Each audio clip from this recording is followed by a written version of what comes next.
Muy buenas tardes, queridos chicos y chicas. Hoy estamos en la sesión número 13 de nuestro segundo taller de formación teórica y práctica del Club de Diplomacia, Naciones Unidas y Relaciones Internacionales. Nuestra sesión de hoy se titula De la palabra al acuerdo, documentos en modelos de Naciones Unidas, en modelos ONU. Hoy en nuestra pantalla de inicio tenemos cómo se realizan las votaciones en el Consejo de Seguridad. El Consejo de Seguridad, las y los representantes, que son 15, alzan sus manos para dar sus votos tanto a favor, en contra o abstención. Recordemos pues que en el Consejo de Seguridad el voto negativo de los miembros permanentes del Consejo se traducen como este ejercicio del veto de una resolución, por la cual, si es que se cuenta con el voto negativo de una de estas delegaciones de estos países, la resolución no se aprueba automáticamente. Ese es el mecanismo de adopción de decisiones dentro del Consejo de Seguridad. ¿Por qué es importante tener en cuenta este tipo de sutilezas? Porque nosotros simulamos el funcionamiento de la Organización de Naciones Unidas. De manera que es importante conocer qué es lo que ocurre en la realidad para finalmente reproducirlo, para pensarlo y sobre todo luego reflexionar y criticar lo que ocurre, ¿no? Vamos pues con esta sesión. En esta sesión nuestro objetivo es comprender qué son las posiciones oficiales, los proyectos de resolución y las declaraciones en modelos de Naciones Unidas. Bien, vamos entonces a continuación. La redacción diplomática en modelos de Naciones Unidas. Los modelos de Naciones Unidas, ya lo hemos dicho, son simulaciones académicas de los procesos de deliberación y negociación desarrollados en diferentes órganos del sistema de la ONU. Es importante recordar entonces que al ser simulaciones académicas, lo que hace nuestro propósito es finalmente el... Nuestro propósito es el de llegar a acuerdos o llegar a medidas, soluciones que logren resolver las problemáticas por las cuales hemos sido convocados en ese comité. ¿Cuál es la mayor expresión de esta situación? Es decir, de encontrar soluciones y de llegar a acuerdos, es formar proyectos de resolución, ¿no? Entonces, en estos espacios, en los modelos de Naciones Unidas, la capacidad argumentativa de las delegaciones debe complementarse con la habilidad de redactar argumentos. Es decir, ustedes, como delegadas y delegados, sí deben saber debatir, deben saber discutir, deben mostrarse con discusiones a la altura, como lo hemos venido haciendo en nuestras últimas prácticas. Sin embargo, esa habilidad de discutir, de debatir, debe compaginarse con nuestra habilidad para llegar a acuerdos y sobre todo para que esos acuerdos logren cristalizarse en proyectos de resolución. De manera que un delegado o delegada que domina la estructura diplomática incrementa significativamente su capacidad de negociación e influencia dentro del debate, ¿ya? Y asimismo tiene muchas más posibilidades de ganar el comité y todo el modelo de Naciones Unidas. Estos documentos que se tratan en los modelos ONU, por lo tanto, reflejan de manera técnica y diplomática la posición de los estados y las decisiones adoptadas por el comité. Uy, ya. Ok, ¿cuáles son entonces esos documentos que se tratan en los modelos de Naciones Unidas? A lo largo del modelo de Naciones Unidas, las y los delegados deben producir distintos documentos que cumplen funciones específicas dentro del proceso de simulación. Estos documentos son tres, que se realizan en diferentes momentos del debate y en diferentes momentos de la simulación de Naciones Unidas. Cada uno de estos documentos busca persuadir mediante argumentos jurídicos, políticos y técnicos antes que mediante opiniones personales. Recordemos pues que en los modelos de Naciones Unidas no representamos o no nos representamos como personas. Dejamos de ser Ariel, dejamos de ser Cris, dejamos de ser Matías y pasamos a ser delegaciones de estados acreditados ante el sistema de Naciones Unidas. Por ejemplo, pasamos a ser la delegación del Ecuador, la delegación de Argentina, la delegación de Chile, etcétera. Y como delegaciones de estos estados, representamos también los intereses que tienen estos estados. De ahí que como consecuencia lógica es que dejamos de usar la primera persona en detrimento de la tercera y así sustantivamente. Hay tres documentos que se redactan en el debate o en el marco del modelo de Naciones Unidas. La posición oficial, donde se presentan oficialmente la postura de un Estado antes del inicio del debate. Las declaraciones, donde se comunican decisiones políticas durante el desarrollo de las sesiones de debate. Y las resoluciones que formalizan las medidas que el comité adoptará para enfrentar un determinado problema internacional. Entonces, son tres los documentos que elaboramos en un modelo de Naciones Unidas. Posiciones oficiales, declaraciones y resoluciones. La posición oficial es la postura que tiene un Estado sobre el tema y se presenta antes de iniciar el debate. Las declaraciones y las resoluciones se formulan en el curso del debate, ¿ya? Y tienen dos finalidades. Las declaraciones comunican decisiones políticas en nombre de un gobierno o de un conjunto de gobiernos. En cambio, que las resoluciones formalizan estas medidas que el comité va a adoptar para enfrentar un determinado problema internacional.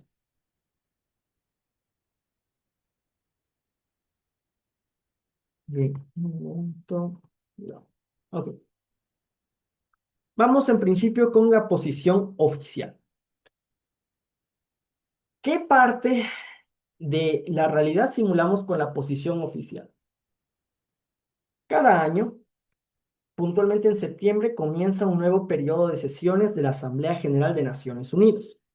En ese momento, los jefes de gobierno de los diferentes estados miembros de Naciones Unidas acuden a Nueva York para dar un discurso acerca de las problemáticas que están aconteciendo en ese momento en el mundo.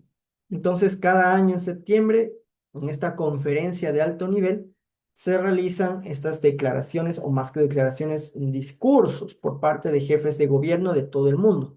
En este caso, por ejemplo, tenemos al presidente de los Estados Unidos, Donald Trump, dando su discurso en Naciones Unidas. Pero así también van, por ejemplo, Daniel Noboa, van también, por ejemplo, Javier Milei, el expresidente colombiano Gustavo Petro, etc. También pueden ir sus delegados.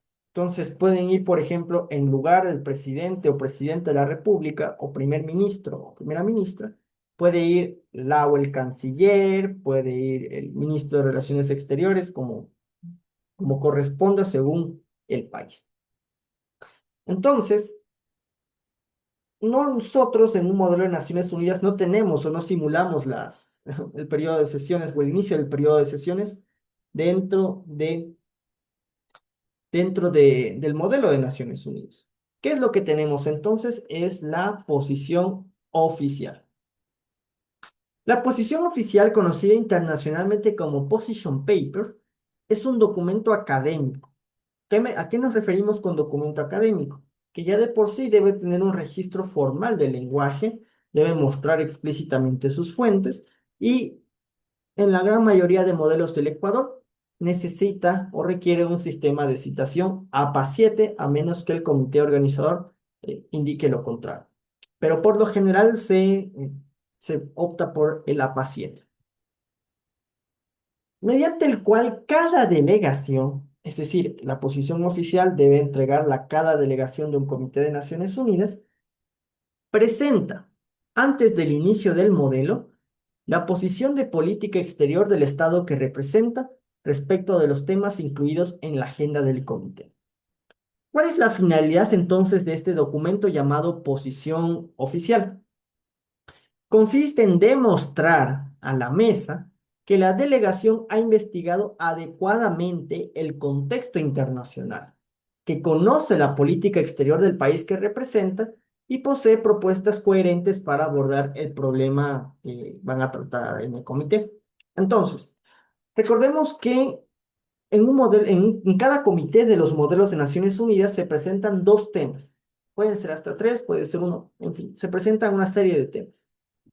Esos temas son sobre los que van a discutir las diferentes delegaciones convocadas para la sesión del comité. Entonces, antes de que inicie el modelo de Naciones Unidas, y por supuesto, antes de que empiecen las sesiones de debate, las delegaciones deben enviar este documento llamado posición oficial, donde consta la posición, la postura que tiene el país que ustedes representan como delegaciones ante los dos temas que van a tratar en el comité. Entonces, si por ejemplo ustedes son Uruguay y van a tratar en la Asamblea General la situación en Gaza y la situación en Cuba, la situación de los derechos humanos en Cuba. Entonces, ustedes como representantes del Uruguay deben entregar esta posición oficial sobre qué es lo que piensa y cómo ve Uruguay el tópico A relativo a la situación en Gaza y relativo al tópico B, que es la situación de los derechos humanos en Cuba.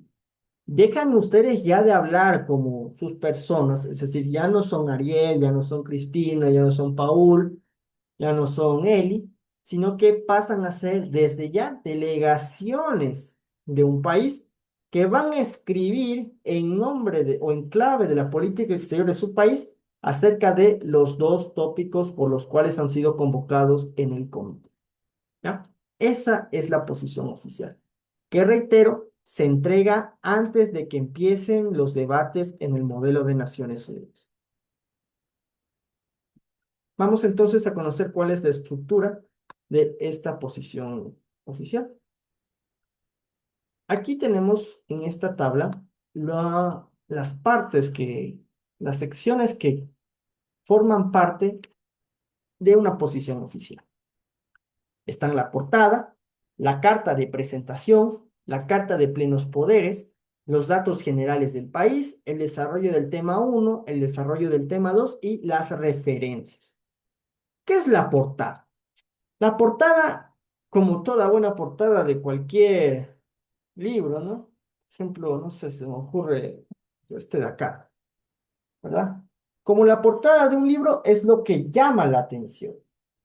Entonces, este es su primer recurso gráfico para presentarse ante las presidencias, porque las posiciones oficiales no se envían a todo el comité, se envían a las presidencias. Entonces, cuando hagan la posición oficial, esmérense en hacer algo bonito. Esmérense en sacar una muy buena portada. En esa portada recomiendo que pueda constar, por ejemplo, el país al que ustedes representan, alguna imagen representativa del país, el logo del Ministerio de Relaciones Exteriores, el logo de Naciones Unidas, etc. Una portada linda. Segundo, ustedes presentan una carta de presentación. ¿Dirigida a quién? A la mesa directiva. Este es un documento protocolario mediante el cual la delegación se dirige formalmente a la mesa directiva para comunicar su participación en el modelo de Naciones Unidas. Entonces, aquí es donde ustedes ya encarnan la figura de un delegado o delegada de un país y ustedes se dirigen a la mesa del comité. La Carta de Plenos Poderes. Este es un documento tan importante que debe constar dentro de la posición oficial. Ustedes como representantes de un país se deben a un gobierno, pero muchas veces para ustedes confirmar la voluntad de su gobierno deben consultarle al gobierno. Entonces, cuando ustedes tienen una carta de plenos poderes, ustedes pasan a ser delegados plenipotenciarios, es decir, con plenos poderes, con plena facultad de decidir sin consultar previamente a su gobierno.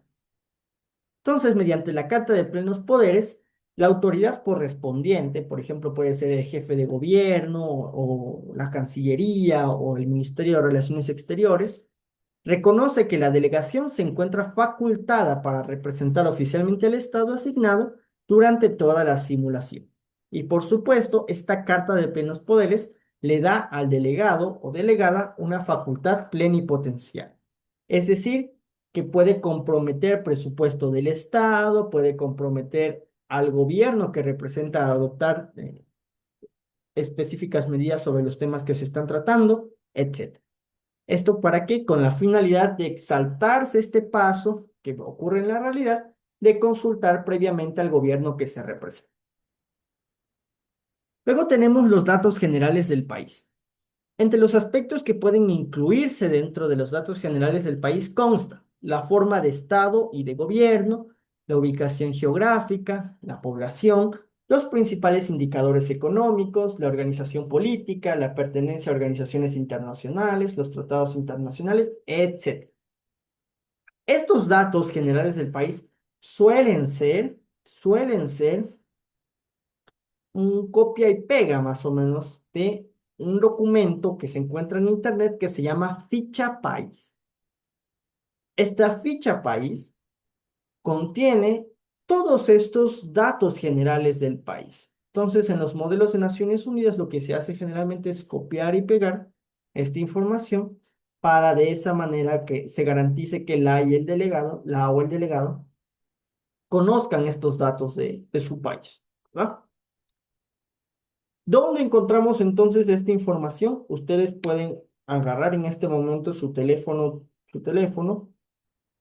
y pueden en el buscador escribir algo, por ejemplo, ficha país Ecuador, coma, Ministerio de Relaciones Exteriores España.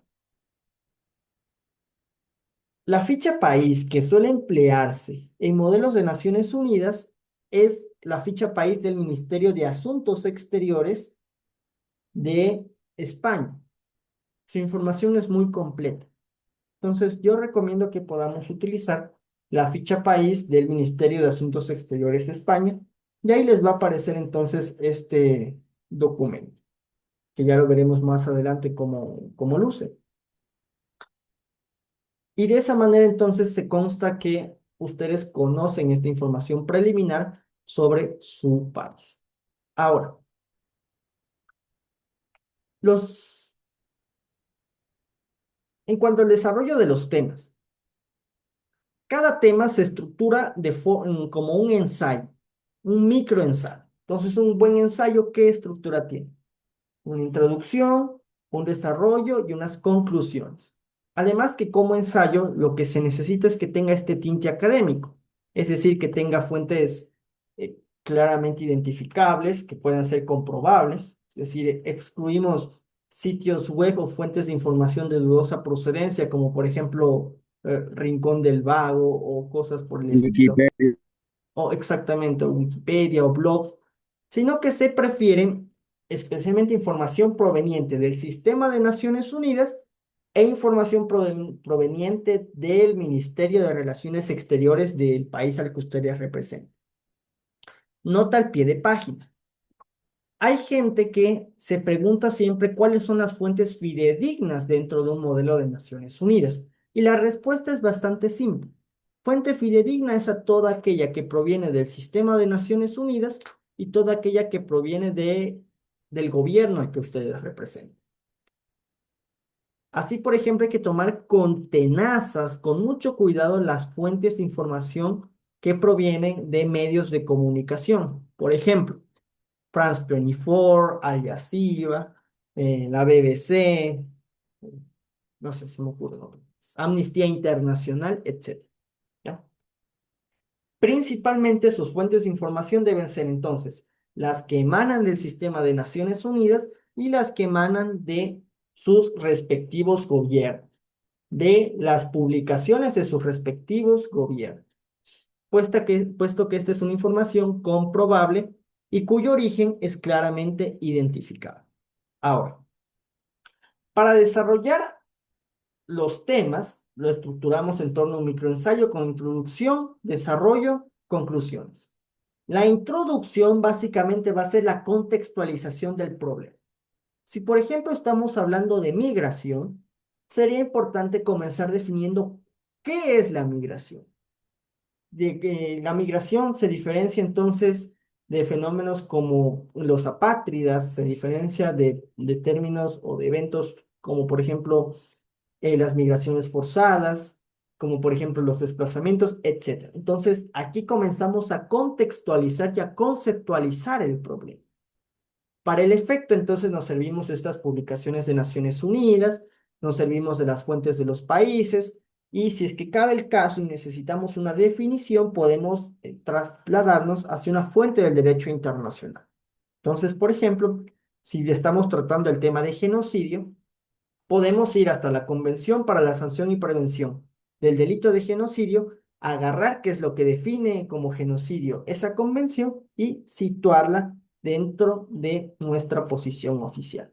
Aquí hay que ser eh, perspicaces porque es importante citar aquellas fuentes que, por supuesto, son favorables para nosotros como país, son favorables para nuestros propios intereses.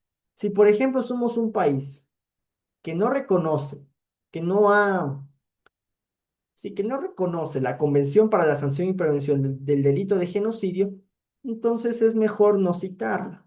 O, por ejemplo, Estados Unidos no forma parte de el Estatuto de Roma, esta base jurídica por la cual se regula la Corte Penal Internacional. Estados Unidos no forma parte del Estatuto de Roma. Entonces sería un error para una delegación de Estados Unidos agarrarse de la definición que del Estatuto de Roma sobre el genocidio para empezar con el desarrollo de su propio tema. ¿Ok? Como parte del desarrollo de la posición respecto del tema uno, también debe colocarse qué acciones nacionales ha tomado nuestro país para resolver ese problema. Por ejemplo, si estamos nuevamente hablando de genocidio. En el caso ecuatoriano, ¿qué ha hecho el Ecuador sobre el tema de genocidio? Ah, por ejemplo, en la Constitución de la República del Ecuador, tal artículo menciona tal cosa acerca del genocidio, el marco legal del Ecuador. También, si es que cabe si es que cabe la medida, podemos citar, si acaso el Estado ecuatoriano lo ha hecho, en campañas de concientización sobre los efectos del genocidio en la historia, cosas por el estilo, cosas que haya hecho nuestro gobierno, sobre todo, ¿ya? Y las acciones internacionales previamente desarrolladas para tratar el problema. Por ejemplo, ¿qué es lo que ha hecho Naciones Unidas para eliminar el problema del genocidio, para tratar el tema del genocidio? Que, por ejemplo, se desarrolló esta Convención para la Prevención y Sanción del Delito de Genocidio, que la Corte Internacional de Justicia tiene tal jurisprudencia respecto de la cuestión del genocidio, etcétera, etcétera. Entonces, ustedes, recordemos, en la posición oficial van indicando a sus presidencias que ustedes dominan el tema. Esa es la clave de una posición oficial. Ustedes demuestran a la presidencia que dominan el tema. ¿Cómo concluye este ensayo?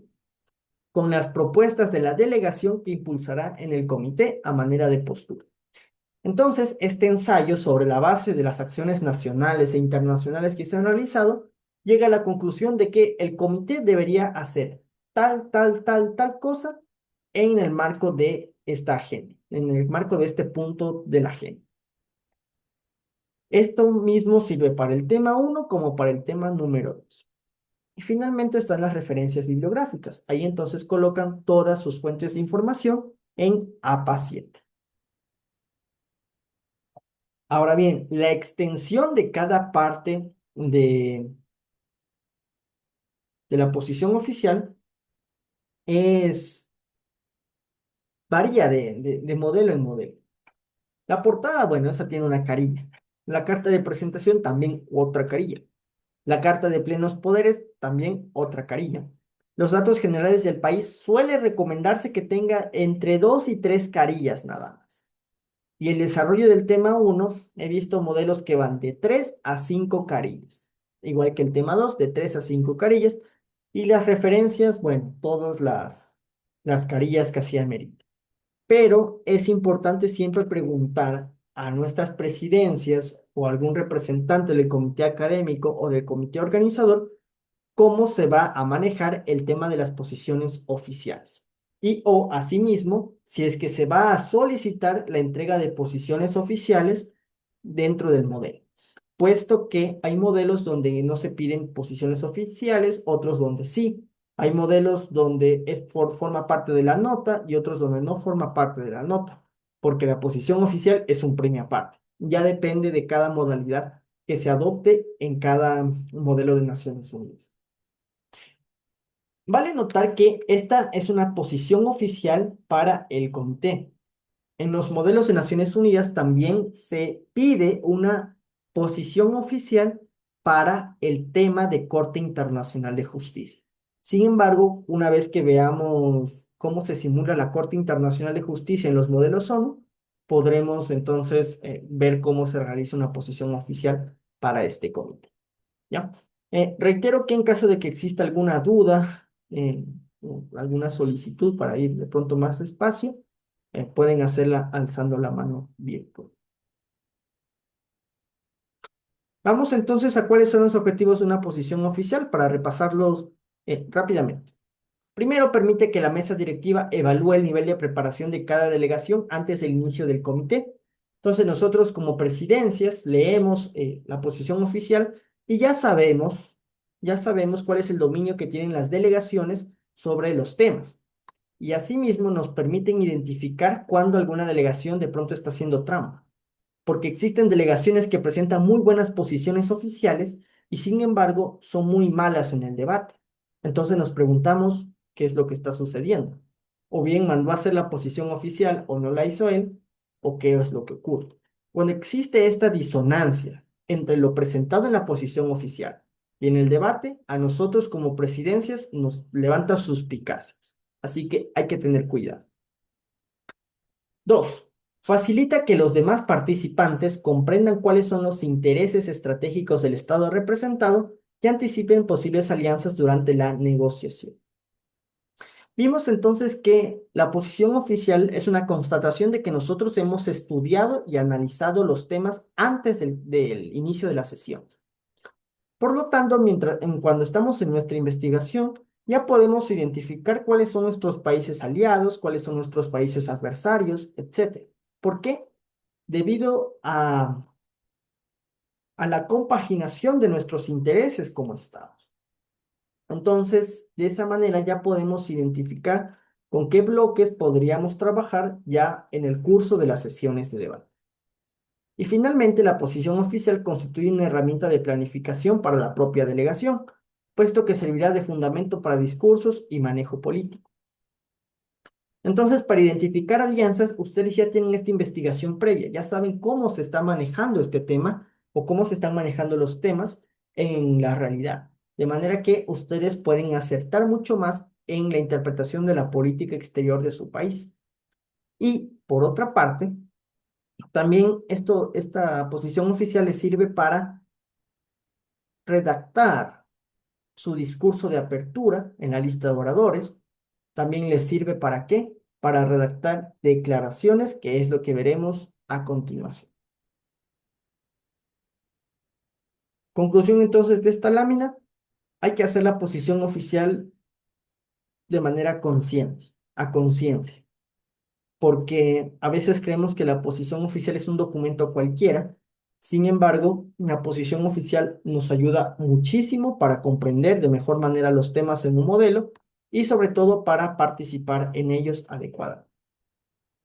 Hay 5 preguntas clave que debe resolver la posición oficial de manera exitosa. Si alguna de estas preguntas no es respondida dentro de una posición oficial, es necesario que revisemos entonces la redacción de esta, ¿no? Hay 5 preguntas que debe resolver tu posición oficial de manera explícita. Primero, ¿cuál es el problema? ¿Cuáles son los problemas que se están tratando? Segundo, ¿cómo afectan al país representado? O sea, ¿cómo afectan a tu país? ¿Qué ha hecho nuestro país para atender esta problemática? ¿Qué ha hecho el comité o el sistema de Naciones Unidas para atender la problemática?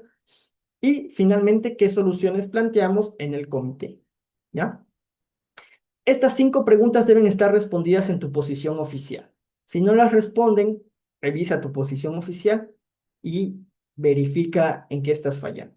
En este momento es donde puedes tú, por ejemplo, utilizar herramientas de inteligencia artificial como Notebook LM, Cloud, la que tú quieras, y puedes mandarle el documento de la posición oficial y decirle, no sé, Notebook LM, la posición oficial o este documento responde las siguientes 5 preguntas y sobre la base de eso entonces puedes comenzar a trabajar o puedes dar por seguridad, tienes, puedes tener la seguridad de que tu posición oficial está bien hecha. ¿Ya? 5 preguntas. ¿Cuál es el problema? ¿Cómo afecta a nuestro país? ¿Qué ha hecho nuestro país sobre ese problema? ¿Qué ha hecho el Comité o Naciones Unidas para tratar ese problema? ¿Y qué soluciones plantearemos nosotros para resolver ese problema ya en el comité? Uy, ya. Bien, pasamos entonces ahora a las declaraciones. Las declaraciones son documentos emitidos por las delegaciones durante el debate para comunicar formalmente la postura de su Estado frente a un acontecimiento o un tema específico del comité. ¿Ya? A diferencia de las posiciones oficiales que se entregan antes de las sesiones de debate, las declaraciones son realizadas en el transcurso de los debates.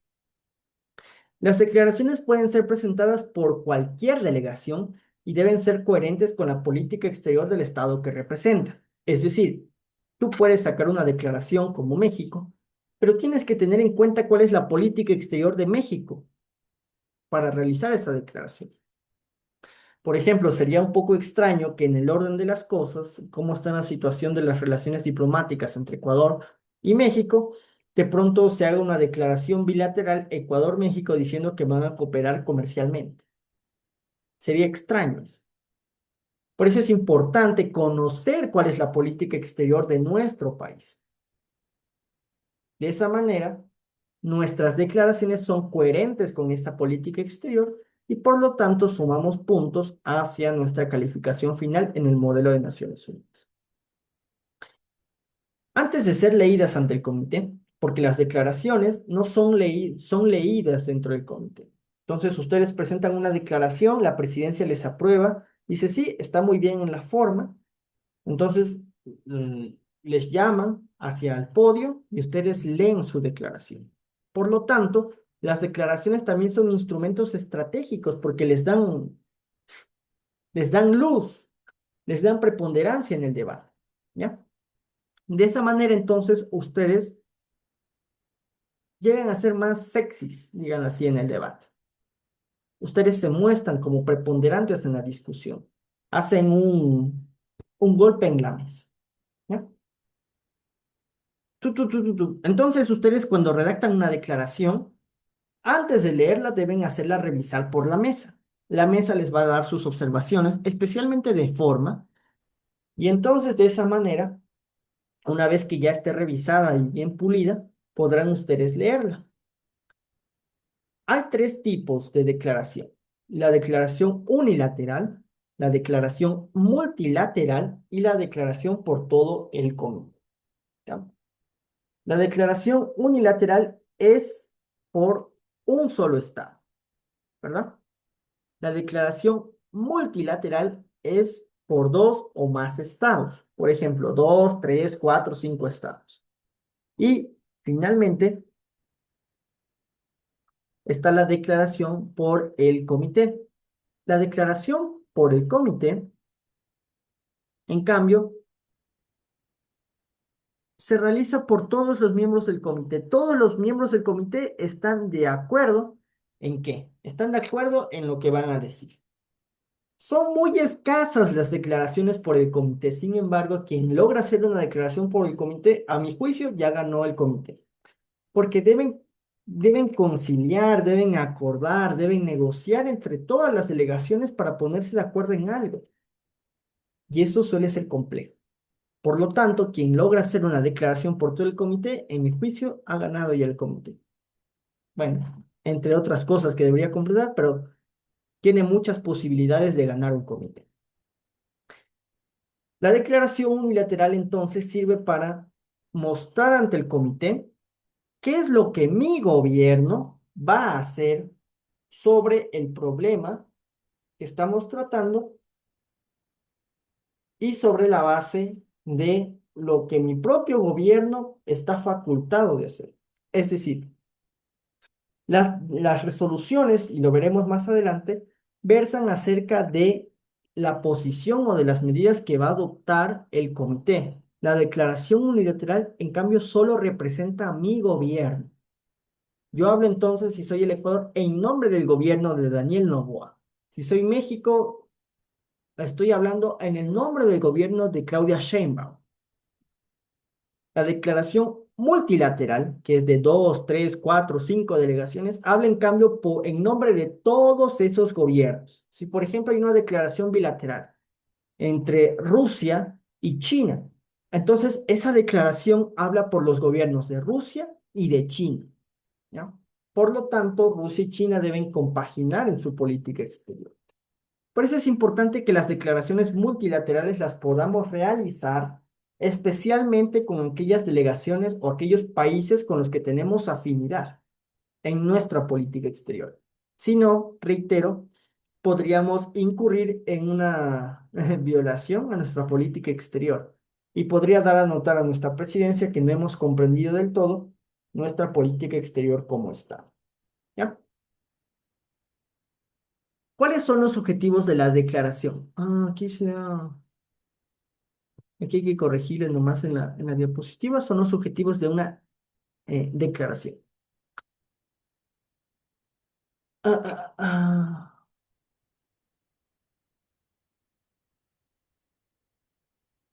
ya. En principio, la declaración envía un mensaje político al interior del comité y al resto de actores internacionales representados en la simulación. Cuando ustedes se paran entonces frente al podio, lo que ustedes van a hacer es leer su declaración y a través de ella van a enviar un mensaje político, una suerte de qué es lo que va a hacer su gobierno respecto de la temática o de un tema emergente en el comité. Así, por ejemplo, si estamos tratando el caso de Israel-Palestina y somos Colombia, a pesar de que hay un cambio de gobierno. Podríamos decir, por ejemplo, si así se considerara pertinente, o por ejemplo, sí, podría considerarse pertinente, que por ejemplo, en el anterior gobierno del presidente Gustavo Petro Urrego se habían mantenido unas relaciones diplomáticas hostiles entre Colombia e Israel. Sin embargo, con la posesión de la nueva administración del presidente Abelardo del Espriella, la delegación de Colombia anuncia el restablecimiento formal de las relaciones diplomáticas y comerciales con el Estado de Israel. Entonces se dan cuenta de que eso es un mensaje político que envías no solo a a la delegación de Israel, sino envías un mensaje hacia todos los países que están en el comité. ¿Ya? Cosa número dos. Las declaraciones evidencian el liderazgo de determinadas delegaciones. Si ustedes quieren ganar un modelo de Naciones Unidas, yo recomiendo que ustedes puedan presentar declaraciones, puedan participar en el debate, puedan presentar proyectos de resolución, presenten todo lo que puedan. ¿Ya? ¿Por qué? Porque de esa manera ustedes dan a entender que saben de qué trata un modelo de Naciones Unidas, dan cuenta de que conocen el procedimiento y sobre todo a través de las declaraciones multilaterales muestran el fortalecimiento de alianzas entre estados con intereses comunes y orientan el debate, el desarrollo posterior del debate. Y además, la presentación de declaraciones les da preponderancia en el comité. ¿No? Entonces dejan de ser cualquier delegación y pasan a ser consideradas dentro del debate. La presidencia entonces da cuenta de que ustedes tienen algo y eso les acerca cada vez más al triunfo en un modelo de Naciones Unidas. Y la tercera, que ya lo mencioné, es que está muy compaginada con la posición oficial. Entonces, ustedes, a través de la posición oficial, ya han investigado previamente y, por supuesto, ya conocen qué medidas ha tomado su gobierno respecto de la temática. Pueden anunciar entonces, por ejemplo, el incremento de cuotas migratorias, pueden anunciar, por ejemplo, el cierre de fronteras, pueden anunciar, por ejemplo, la ruptura de relaciones diplomáticas con otro estado, etcétera. ¿Cómo lo veremos a continuación? En qué casos se presentan en el comité. Pero antes veamos la estructura de la declaración. Esta es la estructura de la declaración. Primero tiene un preámbulo y luego tiene la parte de la declaración propiamente dicha. En el preámbulo ustedes pueden utilizar la Carta de la ONU, tratados internacionales, resoluciones, informes del secretario general, documentos del sistema de Naciones Unidas, documentos del gobierno o de los gobiernos representados y algún suceso relevante para el comité o para el punto de la agenda. Por ejemplo, en los comités de Naciones Unidas es frecuente el que ustedes experimenten crisis. ¿Qué son las crisis en los modelos de Naciones Unidas? Son situaciones ficticias o situaciones reales que desencadenan una serie de acciones que afectan la dinámica de su comité.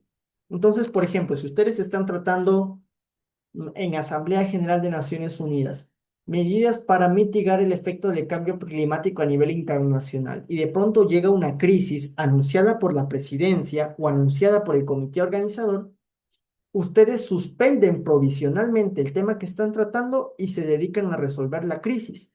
Entonces puede llegar una crisis como por ejemplo que, no lo sé,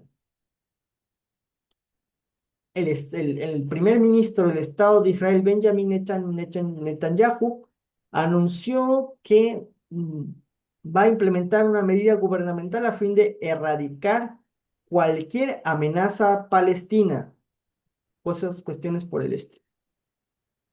O asimismo, una crisis puede ser, por ejemplo, alguna violación expresa de la Convención de Viena, como por ejemplo el ingresar hacia una embajada diplomática, cosas por el estilo. Hubo una ocasión en el año 2019 en el que hubo un suceso real en el marco de un modelo de Naciones Unidas. Los Estados Unidos estaban hostigando a una embajada, a la embajada cubana en Estados Unidos. Entonces, ¿eso qué es lo que provocó eso en el comité?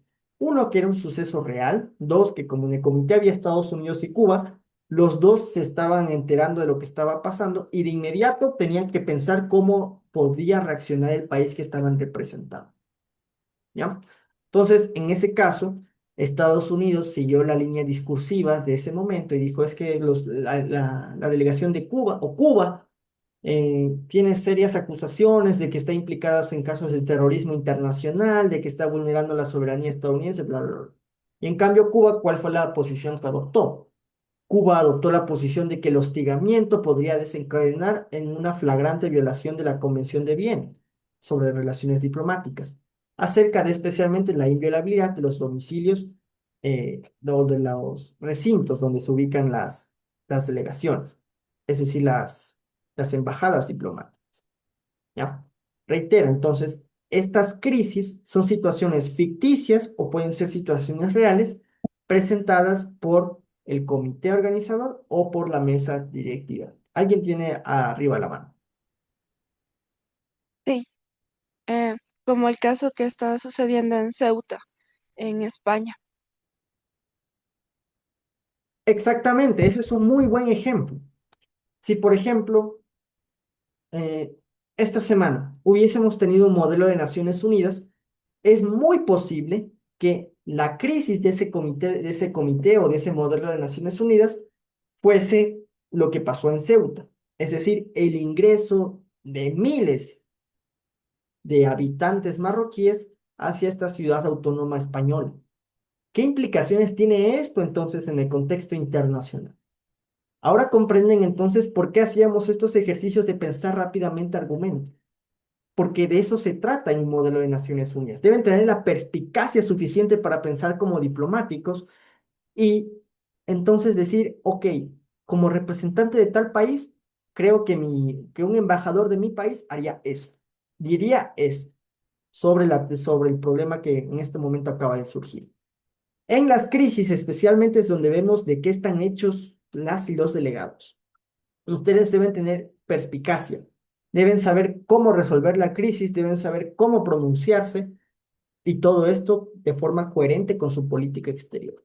Por eso, cuando se suscita una crisis, ustedes deben de inmediato preguntar, consultar en Internet qué es lo que se está diciendo sobre el tema, de manera que puedan interpretar la política exterior del país y de esa forma dar una respuesta a la crisis. ¿Ya? Entonces, por ejemplo, esto se refiere a lo del suceso relevante para el comité o para el punto de la agenda. Finalmente, en la declaración, ustedes deben decir ¿Qué sostiene el Estado, su Estado, frente a la situación, por ejemplo, ante lo que decía Eli, la situación en Ceuta? Y finalmente, ¿qué acciones anuncia o propone la delegación? Por ejemplo, puede ser condenar enérgicamente la invasión a la ciudad autónoma española de Ceuta. No sé si son, por ejemplo, algún país que tiene problemas con la migración. O, por ejemplo, no sé, se me ocurre siendo Brasil.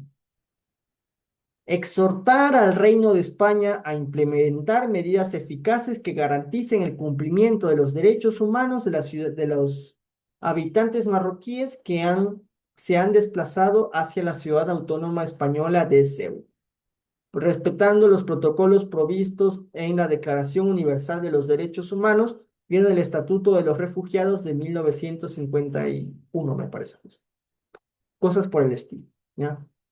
Ustedes entonces en la declaración, primero que sostienen cuál es la postura de su Estado frente al acontecimiento y segundo, ustedes anuncian acciones o propuestas en el marco de su gobierno, no en el marco del comité, sino como su gobierno o sus gobiernos cuando son declaraciones multilaterales, ¿ya? Entonces, esta es la estructura de la declaración. Cuando veamos los proyectos de resolución, nos daremos cuenta de que son muy similares en la forma. Vamos a continuación. ¿Cuándo presentar declaraciones en el comité? Las declaraciones otorgan relevancia estratégica a las delegaciones y se recomiendan para anunciar medidas unilaterales o multilaterales en los siguientes casos. Primero, medidas gubernamentales sobre la agenda, es decir, acciones inmediatas como aranceles o cuotas de refugiados. Por ejemplo, recuerdo que hubo un modelo de Naciones Unidas en donde estábamos tratando la situación de los refugiados sirios, ¿verdad? Entonces, el Reino Unido tenía una cuota de refugiados sirios. Entonces, viendo que se suscitó una crisis como representante del Reino Unido, interpreté la política exterior de mi país y dije, me parece que esto haría un ministro británico, un representante británico, aumentar la cuota de refugiados. Eso cabe dentro de una declaración. ¿Por qué no en ningún proyecto de resolución? Porque el proyecto de resolución se formula por el comité, no en nombre de los gobiernos, por el comité. Así, por ejemplo, si quieren ustedes, incluso, no sé, por ejemplo, siguiendo el tema de Ceuta, ustedes como gobiernos están preocupados por lo que pasa en Ceuta. Entonces dicen que van a tratar con el gobierno español el llevar provisiones y asistencia humanitaria hacia la ciudad de Ceuta. Para el efecto se van a destinar, no sé, cuerpo de bomberos, coordinación con Cruz Roja, etcétera. ¿Ya? Eso. De política exterior. Decisiones drásticas como la ruptura de las relaciones diplomáticas o el inicio de hostilidades, es decir, un casus belli. A través de declaraciones, ustedes pueden declarar la guerra. ¿Es posible? Sí. ¿Dónde especialmente se hace eso? En el Consejo de Seguridad o en la Asamblea General. ¿Les recomiendo que lo hagan? No, no recomiendo que lo hagan. ¿Por qué no les recomiendo que lo hagan? Porque es una medida peligrosa. Porque en ese momento, al momento de desencadenar una situación ficticia de guerra, quedan al libre arbitrio de que las presidencias los nerfeen, es decir, que les hagan pedazos, de que se inventen situaciones que pueden ponerles en jaque, ¿ya? Y además que para mantener una posición en una guerra suele ser complejo porque hay que dominar entonces geografía, hay que dominar derecho internacional humanitario, etc. También hay decisiones drásticas como la ruptura de relaciones diplomáticas. Ustedes pueden romper relaciones diplomáticas con otro estado. ¿Y esto se hace a través de qué? De una declaración. Por ejemplo, como Colombia. La delegación entonces de Colombia anunció formalmente la ruptura de relaciones diplomáticas entre la República de Colombia y la República Federativa de Brasil, luego de que el gobierno brasileño haya retirado a su embajador en la República Argentina, lo cual socava la integridad latinoamericana y pone en riesgo los intereses de nuestra región. Cosas por el estilo. ¿Ya? ¿Pueden hacer eso? Sí, sí pueden hacer eso. Sobre proyectos independientes. Inversiones o programas gubernamentales que quedaron fuera de los proyectos de resolución. Muchas veces medidas como por ejemplo llevar ayuda humanitaria o como por ejemplo donar especies, como no sé, alimentos, pueden quedar fuera de un proyecto de resolución. Entonces es recomendable que eso lo incluyan dentro de las declaraciones, ¿ya? De manera que no se queden con la idea y puedan anunciarlo como una medida que van a hacer en nombre de su gobierno. Reitero, las declaraciones siempre son en nombre de los gobiernos, a menos que sea, por supuesto, una declaración por comité. En ese caso sí se habla en nombre de todo el comité. Pero generalmente lo que se hace es que las declaraciones se hacen en nombre de gobierno. Y finalmente están las crisis, que son pronunciamientos ante situaciones emergentes en el comité, presentadas por la mesa o por el comité académico. ¿Ya? Estos son los casos entonces donde nosotros presentamos declaraciones, sean unilaterales, sean multilaterales o sean por todo el comité. Bien, hacemos. Ahora, ¿qué caracteriza a las declaraciones exitosas? Primero, conservan el tono diplomático. Aunque nosotros no nos llevemos muy bien con otro estado, no por eso vamos a insultarlo. Vamos a ser enérgicos, pero de manera diplomática, es decir, de forma respetuosa y en la medida de lo posible teniendo un tono férreo, pero sin caer en el insulto. Las declaraciones también cuidan su ortografía, su gramática y la sintaxis, es decir, que son claras y precisas. ¿Ya? Las declaraciones deben mostrar explícitamente qué es lo que el gobierno o los gobiernos que pertenecen a esa declaración van a hacer, por qué lo van a hacer. ¿No? Las declaraciones también se presentan en momentos clave, aunque pueden presentarlas en todo el debate, menos en sesión formal y menos en lista de oradores. Las declaraciones exitosas se presentan en momentos como, por ejemplo, cuando hay las crisis o, por ejemplo, cuando eh, el comité no se está poniendo de acuerdo, entonces tú puedes presentar como declaración que tú rechazas que no nos pongamos de acuerdo y que en vista de que no existe consenso, tu gobierno va a hacer tales cosas. ¿Ya? Y sobre todo, las declaraciones tienen el beneplácito de las partes, es decir, de quienes hacen las declaraciones, y sobre todo, generan consensos y robustecen alianzas.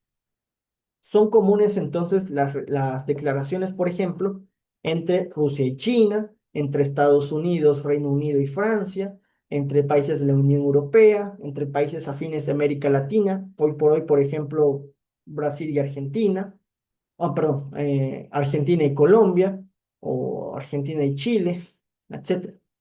O, por ejemplo, delegaciones o países como México y Cuba, etcétera. Siempre las declaraciones se hacen con países aliados. ¿Ya? Y aunque existe este deseo de cambiar la realidad internacional, es decir, de que cada estado claudique a sus propios intereses en detrimento de un interés común, recuerden que ustedes están reproduciendo las prácticas que pasan en la realidad. Entonces, hay que enfocarnos más en el realismo antes que en el idealismo que hace poco estudiamos, ¿verdad? Eso es importante. Esto es entonces lo que caracteriza a las declaraciones exitosas. Tengan mucho cuidado con la ortografía y utilicen las declaraciones para robustecer sus alianzas con las delegaciones amigas. Vamos entonces con los proyectos de resolución. Los proyectos de resolución son el documento que contiene las medidas que un comité adoptará para tratar un punto de la agenda. Los proyectos de resolución constituyen la expresión escrita del consenso alcanzado entre diferentes estados. Mientras que el debate permite identificar e intercambiar ideas y negociar posiciones, el proyecto de resolución transforma esas negociaciones en compromisos concretos. Recordemos pues entonces que los proyectos de resolución se realizan ya en nombre del comité, no en nombre de gobiernos, en nombre del comité. Por lo tanto, las medidas que se van a emplear en el proyecto de resolución se hacen en función de las competencias que tiene el comité. Por eso es importante que si estamos en la Asamblea General, sepamos qué es lo que puede hacer la Asamblea General. Si estamos en el Consejo de Seguridad, sepamos qué es lo que puede hacer el Consejo de Seguridad. Si estamos en el Consejo Económico y Social, saber qué puede hacer el Consejo Económico y Social. ¿Y dónde están las funciones y atribuciones que tiene cada órgano principal de Naciones Unidas? Exactamente, en la Carta de la ONU. Es importante por eso estudiar la Carta de la ONU antes de que inicie un modelo de Naciones Unidas. Hay 5 preguntas que debe responder un proyecto de resolución. ¿Ya? Pero previo a eso, vamos a ver la estructura de los proyectos de resolución. Se ha quedado por acá. Los proyectos de resolución tienen dos partes, la preambulatoria y la resolutiva. ¿Se acuerdan que la parte en la declaración, aquí va declaración, ¿no? Es porque comparten los mismos signos. Aquí, de hecho, ustedes emplean con más énfasis la Carta de la ONU, los tratados internacionales, declaraciones, resoluciones de los órganos principales de Naciones Unidas, como el Consejo de Seguridad y la Asamblea General, informes del Secretario General, documentos del Sistema de Naciones Unidas y algún suceso relevante para el comité. En la parte resolutiva, en cambio, se da el desarrollo de las acciones que el comité realizará en el ámbito de sus competencias para tratar el punto de la agenda correspondiente. La parte resolutiva debe ser sumamente explicativa en cada una de sus cláusulas y puede incluir una hoja de ruta anexa al proyecto de resolución. Por lo general, en modelos de Naciones Unidas se opta por implementar medidas sobre todo que sean enfocadas a resolver problemas reales, como por ejemplo llevar ayuda humanitaria, como por ejemplo eh, disponer la movilización de cascos azules, etcétera. Para todo eso ustedes deben explicar muy bien en su proyecto de resolución todo lo que ustedes quieren hacer, por qué lo quieren hacer, cómo lo van a hacer, cuándo y dónde se va a hacer, que son las preguntas que lo tenemos acá. Hay 5 preguntas que todo proyecto de resolución debe responder. ¿Qué se va a hacer? ¿Con qué finalidad? ¿Cómo se va a ejecutar? ¿Dónde y cuándo se ejecutarán las medidas y qué recursos se necesitan? Incluyendo, por ejemplo, recursos económicos, incluyendo, por ejemplo, personal de Naciones Unidas, etcétera. ¿Ya? 5 preguntas que debe resolver de manera explícita tu proyecto de resolución. ¿Qué se va a hacer? ¿Por qué se va a hacer? ¿Cómo se va a hacer? ¿Cuándo y dónde se va a hacer? ¿Y qué recursos se necesitan? Incluyendo recursos financieros que provienen del sistema de Naciones Unidas, porque este proyecto de resolución se basa en qué? En lo que puede hacer tu comité y sobre todo el personal que va a ejecutar esta resolución del órgano al que ustedes pertenecen. Si son la Asamblea General, el Consejo de Seguridad, el Consejo Económico y Social, UNICEF, el Consejo de Derechos Humanos, etcétera. ¿Ya? Y aquí es donde vamos a detenernos un momento, porque los proyectos de resolución tienen una metamorfosis, así como un sapo. Primero pasan al de renacuajo, luego van a sapo y así. ¿Ya? Todo entonces inicia con el anteproyecto de resolución. El anteproyecto de resolución es el borrador de ideas discutido por las delegaciones. En ella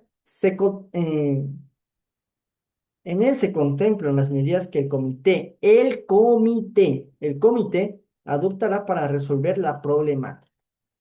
¿Ya? Y finalmente, en el anteproyecto se definen los sumitidores, los cosumitidores y países firmantes. ¿Qué son estas cosas?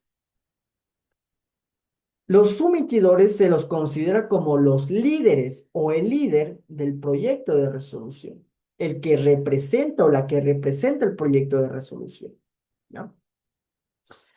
Y además se le considera como su autor o sus autores.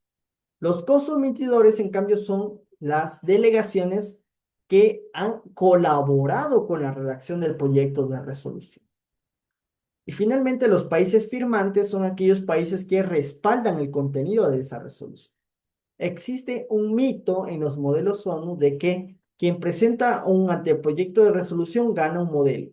Eso es parcialmente correcto, porque el anteproyecto de resolución debe ser defendido, como veremos cuando ya es proyecto, debe ser defendido ante las delegaciones adversarias.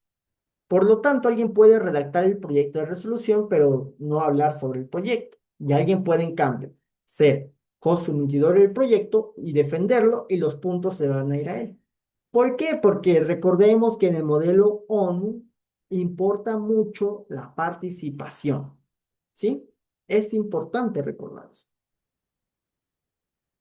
El proyecto de resolución, en cambio, es el anteproyecto de resolución revisado y aprobado por la mesa para su tratamiento en sesión formal. Bien, cuando este borrador de ideas ya ha sido revisado por la mesa autoriza su tratamiento en sesión formal. Es decir, que ustedes ya pueden mocionar para abrir sesión formal y tratar su proyecto de resolución. Eso sí, antes de entrar a sesión formal, es recomendable que ustedes lo socialicen en el comité. Para el efecto, ustedes pueden solicitar, por ejemplo, un caucus moderado por delegación, que es esta moción a través de la cual ustedes moderan el debate. Ustedes pueden reconocer delegaciones a su gusto, o también puede ser socializado a través de un debate informal o de un caucus moderado por mesa, como ustedes prefieran. Pero por lo general, un proyecto de resolución se socializa a través de un caucus moderado por delegación. El proyecto de resolución es discutido, enmendado y o aprobado en sesión formal, ¿no? Finalmente está la resolución. Si su proyecto de resolución fue aprobado por el comité, sea a través de la unanimidad, que es adquirida a través de la moción para adoptar sin voto, o por la mayoría calificada, su proyecto de resolución deja de ser proyecto de resolución y pasa a ser una resolución. Y cuando se aprueba una resolución, está en orden a aplaudir en la sesión formal. Si no fue aprobado, no está en orden a aplaudir en la sesión formal. ¿Ya? Esa es la metamorfosis entonces. Anteproyecto, borrador de ideas. Proyecto, el anteproyecto, aprobado por la mesa. Habilitado para su discusión y también para su tratamiento en sesión formal. ¿Y la resolución qué es? La resolución, en cambio, es el proyecto de resolución aprobado o por unanimidad o por mayoría calificada. Esto justo va de la mano con la estructura de los proyectos de resolución y de la sección preambulatoria y resolutiva. La sección preambulatoria, que es todo este conjunto de cosas, la Carta de la ONU, en fin, instrumentos del derecho internacional público, es el cimiento de su resolución. Toda cosa que ustedes escriben en la sección resolutiva debe tener un fundamento en fuentes del derecho internacional público o en fuentes de información generadas por el sistema de Naciones Unidas. Entonces, toda medida operativa, toda medida de la resolución, en la parte resolutiva, debe estar justificada en la parte preambulatoria, ¿ya? Si ustedes, por ejemplo, quieren imponer sanciones, dado que ustedes son el Consejo de Seguridad de Naciones Unidas, ustedes deben ampararse en el capítulo 7 de la Carta de las Naciones Unidas, ¿ya? El ejemplo de la casita por eso es clave. Los cimientos son la sección preambulatoria y la casa como tal es la parte resolutiva. Por tanto, si no tienen una adecuada sección preambulatoria, su parte resolutiva puede no estar muy bien fundamentada. Por eso necesitan revisar siempre qué es lo que su comité puede realizar. Vamos ahora a identificar dónde están la sección preambulatoria y resolutiva en estas dos resoluciones de la Asamblea General y del Consejo de Seguridad de Naciones Unidas, para ver que efectivamente sí simulamos varias cosas de la realidad. Entonces, si se dan cuenta, al principio está la sección preambulatoria. Y aquí los adjetivos, perdón, los verbos están en gerundio. Por ejemplo, recordando, reafirmando, reconociendo, habiendo, actuando. ¿Ya? En la sección preambulatoria siempre redactamos primero con forma de verbo y debe ser un verbo en gerundio. recordando, reafirmando, tomando en cuenta que, considerando que, reafirmando que, tal cosa. La sección resolutiva, en cambio, empieza con un verbo en infinitivo. Decide, decide. Por ejemplo, acá, acoge, alienta, exhorta. ¿Ya? En esta resolución de la Asamblea General, en cambio, ¿qué vemos?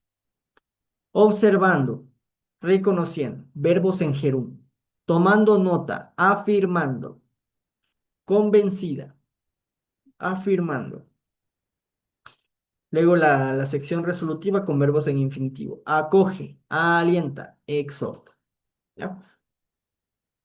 Debemos hacer exactamente lo mismo en el modelo de Naciones Unidas. Exactamente lo mismo. Exactamente lo mismo. Y aquí es donde pueden saltar dudas. Entonces, ¿qué es lo que diferencia a una declaración de un anteproyecto de resolución? Tenemos las siguientes diferencias. En las declaraciones son un documento que recoge las medidas que un Estado o conjunto de estados adoptará en función de un punto de la agenda o de una situación emergente en el comité. En cambio, que los proyectos de resolución es un documento que recoge las medidas que un comité adoptará en el ámbito de sus competencias. ¿Se dan cuenta? Aquí entonces ustedes hablan en nombre de estados. Acá ustedes hablan en nombre del comité. Segundo, las declaraciones pueden ser unilaterales, multilaterales o por todo el comité. En los proyectos de resolución se piensa en todo el comité, pero en su estructura tenemos sumitidores, cosumitidores y países firmantes. Es decir, los autores del proyecto de resolución, los que han colaborado en su redacción y quienes respaldan el contenido del proyecto de resolución. Las declaraciones requieren de la revisión de la mesa, pero no deben aprobarse por el comité. En cambio, que los proyectos de resolución también requieren de la revisión de la mesa, pero deben aprobarse por el comité con unanimidad o con la mayoría calificada, es decir, con las dos terceras partes de quienes integran el comité. Bien, y así avanzamos hasta la secuencia entonces del comité 1 que vimos en la sesión pasada. Y aquí vemos entonces lo que nos faltaba. ¿Qué pasa en el debate? ¿Se acuerdan que en la última práctica les mencioné que cuando una vez que el debate se estanca, es momento ya de ver cómo podemos hacer soluciones, ¿no? Entonces, en el marco ya del debate, del tratamiento del orden del tema, en el tratamiento del tema uno, el debate, para redactar anteproyectos de resolución pedimos un caucus simple. Y aquí también, una vez que ya hemos redactado los proyectos de resolución, también le podemos presentar a la mesa para que se hagan proyectos de resolución. También es aquí donde podemos hacer la socialización de los proyectos de resolución. ¿A través de qué? De caucus moderado por mesa o de un caucus moderado por delegación.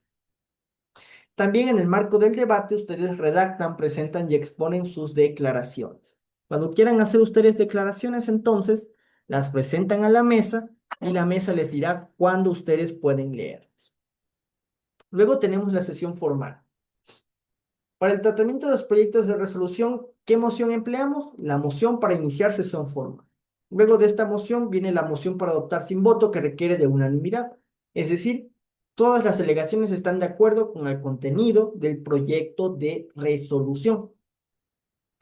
Luego de esto, si en caso de que no hay los votos para adoptar sin voto, vamos con la lectura, la enmienda y la votación de los proyectos de resolución. Y en ese caso necesitamos de una mayoría calificada, es decir, las dos terceras partes del comité. Una vez que se tratan todos los proyectos de resolución, mocionamos el cierre de la sesión formal para continuar con el tratamiento del tema número 2. Y así finalmente llegamos a la conclusión de esta sesión y les dejo con este mensaje. Demuestren de lo que son capaces, chicas y chicos. Demuestren de lo que son capaces, ya tienen el conocimiento teórico y práctico para desempeñarse en modelos de Naciones Unidas. Por eso hemos explorado el fundamento teórico de las relaciones internacionales para tener las herramientas adecuadas a fin de interpretar con conceptos lo que ocurre en la arena internacional. cómo el sistema internacional es sensible a mínimos cambios que acontecen, ¿ya? Y sobre todo para de esa manera poner en práctica nuestros aprendizajes teóricos a través de qué? A través de los modelos de Naciones Unidas, donde nosotros adoptamos el rol o el papel de representantes del cuerpo diplomático de un Estado de Naciones Unidas. Así que eso en cuanto a esta sesión.